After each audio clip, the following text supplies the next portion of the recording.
Hi everybody, Miss Parnell here with your art inspo for the day. Today's lesson is inspired by the artist Keith Haring. Not only was he an artist, he was also a social activist using his art to bring attention to things that were important to him, like children's welfare and adopting animals.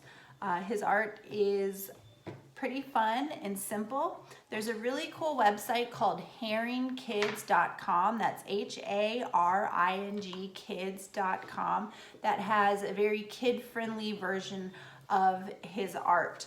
You can go on there, do through that website, get a short bio about his life and why he started making art. You can explore some little animations that were inspired by his art. And one of the cool things that I found today was a coloring book. It's a virtual coloring book that you can go in and click on some of his world famous icons. Even if you don't know who Keith Haring is, you probably are familiar with some of his images. You can click on these images and follow the directions and change the size, color it in. It's very simple, I think, compared to what we're used to with all the apps that we have these days. But I think it's just a really cool way to explore Keith Haring's artwork in a simple, non-threatening way, because you're not drawing. If you mess up, you just delete it, which is nice. I have been doing a Keith Haring lesson with my third graders for years.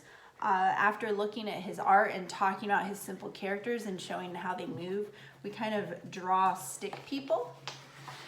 We actually have friends in class model for us, and we draw stick people to kind of show the lines of the way their bodies are moving and where their arms and knees bend. And then we kind of turn those people into bubble people, is what I call them. We just kind of trace around the stick person and then end up erasing the stick person inside is one way you can do it.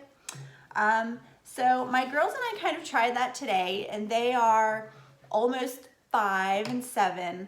So it was a little bit more difficult for them to get the bends of the arms and the legs, but they created their own artwork. Dylan, can I show yours? I don't think she's finished yet. Both of them got inspired in their own ways and totally went a different route. So here's my 7-year-old's artwork inspired by Keith Haring. And Nico, can I show your artwork? And this is my future kindergartner's artwork. She just decided to go more realistic with hers, adding faces and clothes. Notice they both got the lines of movements around the characters to show that they're moving. And this is one of mine that I did. So you can really go any route. Just go to haringkids.com, do a little research, and create an artwork inspired by the one and only Keith Haring. Can't wait to see what you guys do. Bye.